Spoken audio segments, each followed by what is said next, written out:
네, 이 시간 하나님께서 저에게 주신 말씀은 요한복음, 신약성경 요한복음 14장 16절로 21절까지입니다. 신약성경 172페이지입니다. 물론 스마트 주보에도 항상 올려드립니다. 신약성경 172페이지 요한복음 14장 16절로 21절까지 뜻을 잘 생각하시면서 한 목소리로 교독하시겠습니다. 제가 먼저 16절 봉독해 드립니다. 내가 아버지께 구하겠으니 그가 또 다른 보혜사를 너희에게 주사 영원토록 너희와 함께 있게 하리니 그는 진리의 영이라 세상은 능히 그를 받지 못하나니 이는 그를 보지도 못하고 알지도 못함이라. 그러나 너희는 그를 아나니 그는 너희와 함께 거하시며 또 너희 속에 계시느니라. 내가 너희를 고아와 같이 버려두지 아니하고 너희에게로 오리라. 조금 있으면 세상은 다시 나를 보지 못할 것이로되 너희는 나를 보리니 이는 내가 살아있고 너희도 살아있겠음이라. 그날에는 내가 아버지 안에 너희가 내 안에 내가 너희 안에 있는 것을 너희가 알리라. 나의 계명을 지키는 자라야 나를 사랑하는 자니 나를 사랑하는 자는 내 아버지께 사랑을 받을 것이요 나도 그를 사랑하여 그에게 나를 나타내리라. 아멘. 네, 오늘 말씀의 제목은 소신 있게 살자. 자기 뜻대로 살지 말고 정말 주님 안에서 우리 신앙인의 긍지를 지키면서 소신 있게 살자라는 말씀입니다. 먼저 사도행전 2장 38절 39절을 제가 봉독해 드리겠습니다. 베드로가 이르되 너희가 회개하여 각각 예수 그리스도의 이름으로 세례를 받고 죄 사함을 받으라. 그리하면 성령의 선물을 받으리니 이 약속은 너희와 너희 자녀와 모든 먼데 사람 곧 주 우리 하나님이 얼마든지 부르시는 자들에게 하신 것이라 하고, 자, 이 말씀대로 성령님께서 우리 안에 오시는 때는 바로 내가 회개해서 죄사함을 받은 때예요. 그때부터 성령님께서 임재하시는 거예요. 그러니까 세례를 받음으로써 그 세례가 죄를 씻는 것이 아니까, 세례는 그냥 죄를 씻고 거듭났다는 표시라는 거예요. 세례 자체로 죄를 씻는 것이 아니다 이거죠. 그리고 이제 회개라는 말씀을 드렸는데, 이 회개라는 거는 그렇게 어렵게 생각할 필요가 없어요. 내가 예수님을 알지 못할 때 그 알지 못하고 행해야 했던 모든 행위들을 기억나는 대로 예수님한테 아뢰는 거예요. 아뢰고 용서를 구하는 거죠. 그 불신의 길에서 떠나서 예수님을 나를 구원하신 주님으로 고백하는 거예요. 그러니까 회개라는 것은 내가 알지 못했던, 예수님을 알지 못했던 그때를 회개하면서 모든 걸 아뢰고 구원을 구하는 거죠. 그렇게 하면 하나님께서 우리의 죄를 용서하시고 우리를 양자로 삼아주시고 그 보증으로 성령님을 보내주신다라고 성경에서 말하고 있어요. 요한 1서 1장 9절입니다. 만일 우리가 죄를 자백하면 그는 미쁘시고 의로우사 우리 죄를 사하시며 우리를 모든 불의에서 깨끗하게 하실 것이요. 그랬어요. 이 말은 우리 육신이 생명을 다하는 마지막 그 호흡할 때까지 확실하게 잡고 있어야 될 말이에요. 죄를 자박하면 죄를 사해 주시고 깨끗하게 해 주신다. 죽을 때까지, 육신이 끝날 때까지 확실하게 잡고 있어야 되는 말이에요. 그리고 이제 히브리서 3장 14절을 제가 봉독해 드립니다. 우리가 시작할 때 확신한 것을 끝까지 견고히 잡고 있으면은 그리스도와 함께 참여한 자가 되리라 그래요. 끝까지 견고히 잡고 있으면 우리가 시작할 때 갖고 있던 그 확신한 것을 끝까지 견고히 잡고 있으면 우리가 예수님과 함께 있다는 거예요. 즉 소신 있게 끝까지 산다는 거예요. 이게 그러니까 그리스도인이 소신 있게 산다는 것은 어떤 환경과 어떤 상황 속에서도 내가 신앙이 예수님과 함께 한다는 것을 그냥 지켜나가는 거예요. 어떠한 상황이 오더라도. 그래서 요한계시록 2장 26절에 이렇게 말씀하시죠. 이기는 자와 끝까지 내 일을 지키는 그에게 만국을 다스리는 권세를 주시리니 그래요. 이기는 자, 세상에 승리하는 자, 그걸 끝까지 지키는 자. 엄청나죠? 만국을 다스리는 권세를 주신다고요. 이 말씀은 즉 하나님의 자녀가 된 자들한테 주시는 말씀이에요.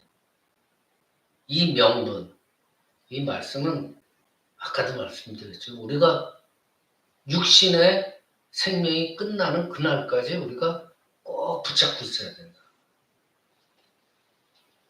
예를 들어서 이삭의 장남 에서가 어떻게 했어요? 장남인데 그 배고프다고 한 그릇 팥죽에 그냥 장자의 명분을 싹 팔아버리잖아요. 장자의 복을 빼앗겼던 거예요. 그렇게 살면 안 된다는 거죠. 배고프다고, 어렵다고, 자기의 신분을, 자기를 망각하고, 그때그때 이익을 쫓아서 주님을 버리거나 그런 일을 해서는 안 된다는 거예요. 그래서 제가 오늘 제목을 소신 있게 살자라고 해요. 그리스도인은 소신 있게 살아야 돼요. 부귀 영화를 위해서 때로는 내가 신앙인임을 숨겨야 될 상황이 올 수도 있어요. 그럴 때도 숨기면 안 돼요. 그리스도는 내가 신앙인임을 숨기거나 믿음을 버리는 그런 소신 없는 행위는 결국은 어떻게 돼요? 성경에 많은 예들이 하나님께 버림받게 되잖아요. 하나님은 그거 가만히 안 두세요. 마가복음 8장 38절 누구든지 이 음란하고 죄 많은 세대에서 나와 내 말을 부끄러워하며 즉 하나님과 하나님 말을 부끄러워하면 아버지의 영광으로 거룩한 천사들과 함께 올 때 아버지도 하나님께서도 그 사람을 부끄러워하리라 그래요. 하나님께서 우리를 부끄러워하리라 그 뜻은 뭐예요? 상관없다는 거예요. 나는 너 보기가 창피하다. 부끄럽다. 성경에 분명히 써있어요. 근데 정말 중요한 것은 우리 그리스도인의 소신만 있으면 뭐예요? 생활 속에서 그게 드러나야 되는 거예요. 생활 속에서 드러나지 않는 건 돈이 아무리 많아도 그냥 통장에만 넣어두고 그냥 이 세상 떠나봐요. 그거 아무 소용 없는 거예요. 아무런 능력도 가치도 없는 거예요. 아무리 지혜롭고 능력이 있고 재능이 많다 할지라도 그것을 사용하지 않으면 아무런 의미도 또 가치도 없는 거예요. 성령님이 내재하는 우리도 마찬가지예요. 성령님이 인재하고 우리가 그리스도인으로서 소신 있게 산다는 것이 생활 속에서 나타난다는 거, 이게 성령님의 도우심 없이는 안 되잖아요. 예수님께서 보혜사 성령에 관해서 이렇게 말씀하셨어요. 오늘 본문 16절, 17절입니다. 다시 보겠습니다.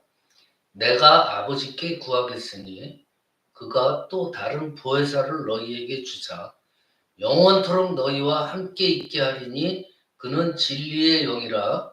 세상은 능히 그를 받지 못하나니 이는 그를 보지도 못하고 알지도 못함이라.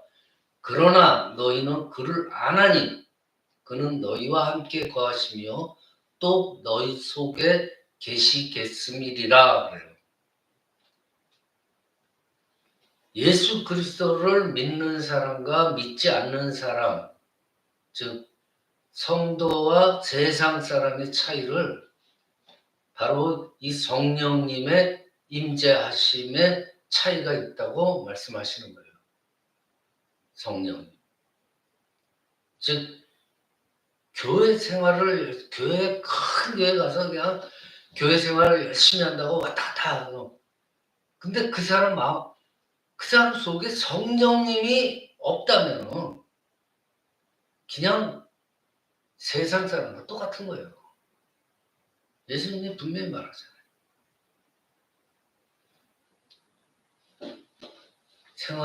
우리 그리스도인의 생활 속에서 항상 나를 나타내고 역사하시는 분은 그리스도인, 우리 성도들 안에 계시는 성령님이에요.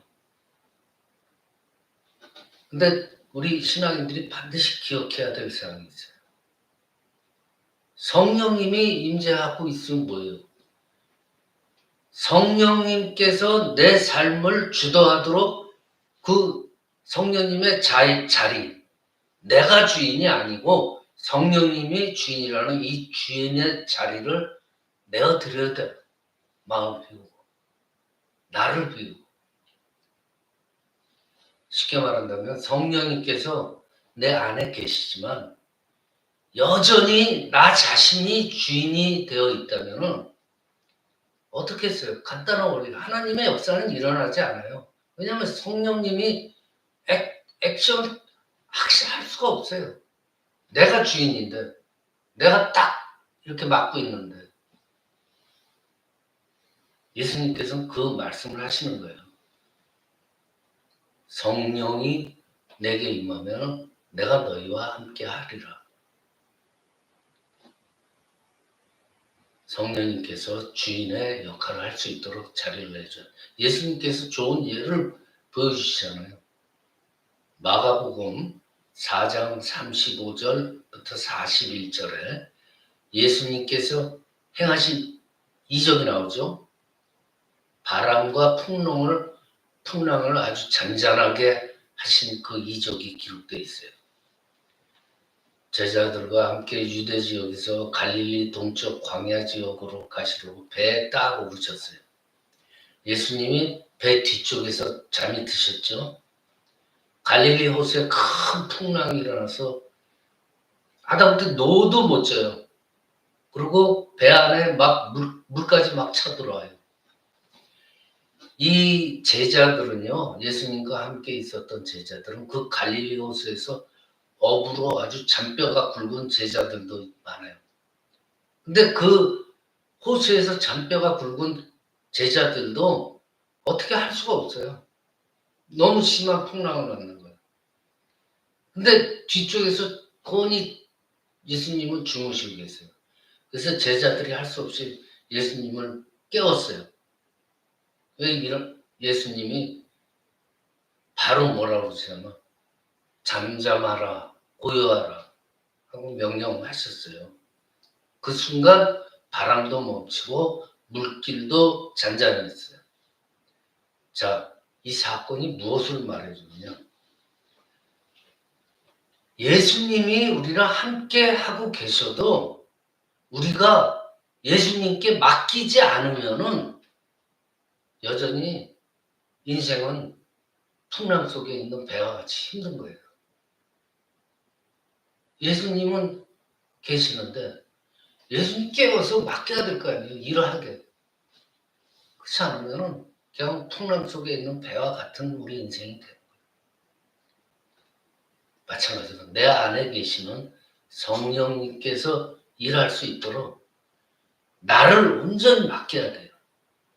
그러면 세상의 어떠한 풍랑도 우리가 이겨낼 수 있다는 말씀이에요. 하지만 내 안에 성령님께서 계시지만 내가 여전히 주인이 돼서 모든 일을 계획하고 주관하고 내가 그냥 바람도 막아보겠다고 그러고 풍랑도 막아보겠다고 그렇게 되면은 그냥 고생만 할 뿐이에요. 고생만 죽도록 할 뿐이에요. 내 안에 계시는 성령님께서 내 생활에 역사하시도록 삶을 맡겨야지 내 삶을 소신 있게 산다는 걸 드러날 수 있다는 거예요. 맡겨야 돼요. 어떻게 맡겨요? 기도할 수 있잖아요. 우리가 할 수 있는 일은 기도밖에 없어요. 우리가 뭘 하겠어요? 안 보이는 하나님한테. 그냥 하나님 말씀대로 순종하면서 기도하고 하나님께 자기의 모든 일을 아뢰고 그냥 인도해 주십시오 하고 맡기는 거예요. 잠언 16장 3절에서 뭐라 그래요? 너의 행사를 여호와께 맡기라 그래요. 그리하면 내가 경영하는 것이 이루리라. 그러잖아요. 풍랑 속에서 예수님한테 멈춰달라고 맡기면은 예수님께서 풍랑을 멈춰주시고 바람을 막아주시는 거예요. 너의 행사를 여호와께 맡기라. 또 요한복음 15장 7절 너희가 내 안에 거하고 내 말이 너희 안에 거하면 무엇이든지 원하는 대로 구하라. 그리하면 이루리라 그래요. 너희가 내 안에 거하고 내가 너 안에 거하면 그게 무슨 말이에요? 우리가 주님을 전적으로 믿는다는 거예요. 그러면 주님께서 나를 알아보시고 나를 제자로 삼아 주셨다는 거예요. 그럴 때 너희들이 구해라. 그러면 이루리라. 제자들요 갈릴리 호숫가에서 진심으로 예수님을 따르는 믿음의 제자들이었어요. 그게 주님 마음속에 제자들이 있는 거예요. 제자들 마음속에도 주님이 있고 믿음으로. 그러니까 예수님께 맡겼잖아요. 풍랑이 멈춰졌잖아요. 바람이 멎었잖아요. 무엇이든지 원하는 대로 구하라. 그러면 이루리라. 예수님께서 괜히 하시는 말씀이 아니잖아요. 성경 곳곳에서 역사하심이 증거로 나와. 우리는 그걸 믿어야 돼요. 우리가 이런 성령님께서 내 안에 계심을 잊지 말아야 돼요. 자, 하나님은 나보다 나를 더 많이 잘 안다고 그랬어요. 내 형편과 처지, 정말 나보다도 더 잘 알고 계시는 하나님이에요. 그러니까 의심의 여지가 없어요. 그래서 로마서 8장 26절부터 37절에서 이렇게 말씀하시죠.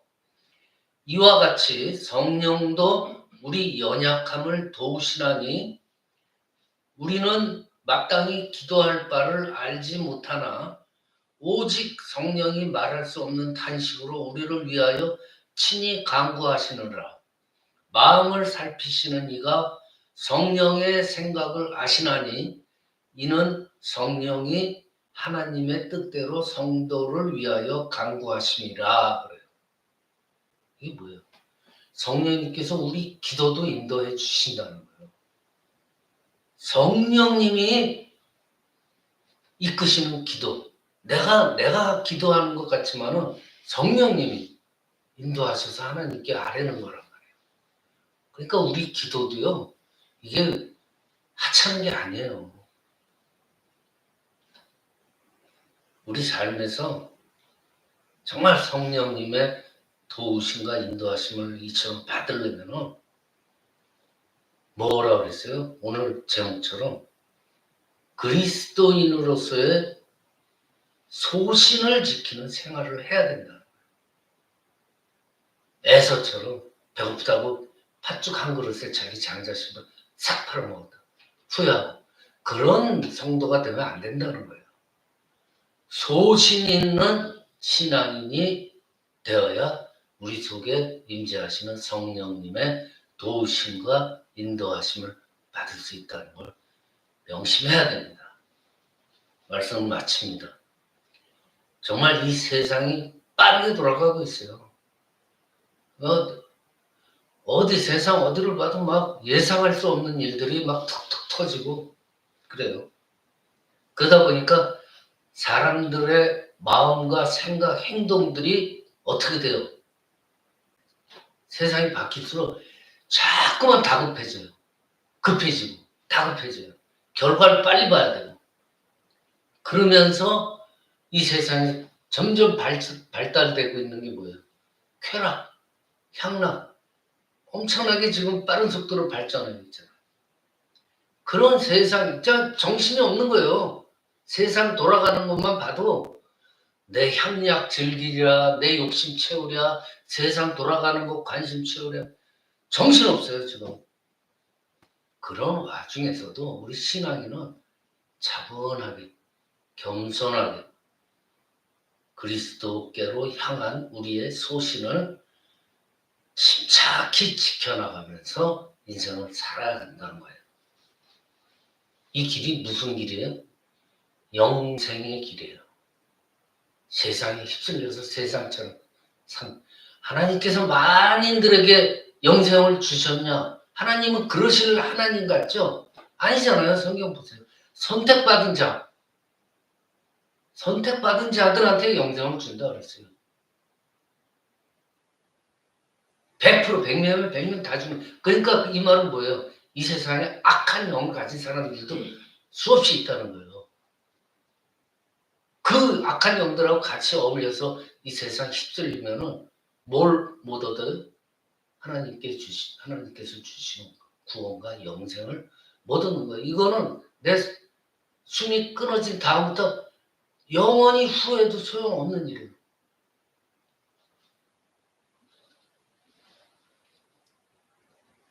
이같이 우리 마음을 지키는 생활로 삶의 순간순간을 성령님의 그 도우심과 인도하심으로 소신 있는 삶을 살고 내 삶 속에서 능력이 나타나는 그런 삶이 되는 저와 여러분이 되시기를 축원합니다. 기도드립니다. 아버지 하나님 감사합니다. 내 안에 계시는 성령께서 내 생활에 역사하시도록 삶을 맡기고 그리스도인으로서의 소신을 지키는 생활을 이어나가도록 함께하여 주시옵소서. 삶의 순간순간을 성령님의 도우심과 인도하심으로 능력을 나타내는 삶이 되게 하여 주시옵기를 간절히 바라오며 거룩하신 우리 주 예수 그리스도의 이름으로 기도드리옵나이다. 아멘.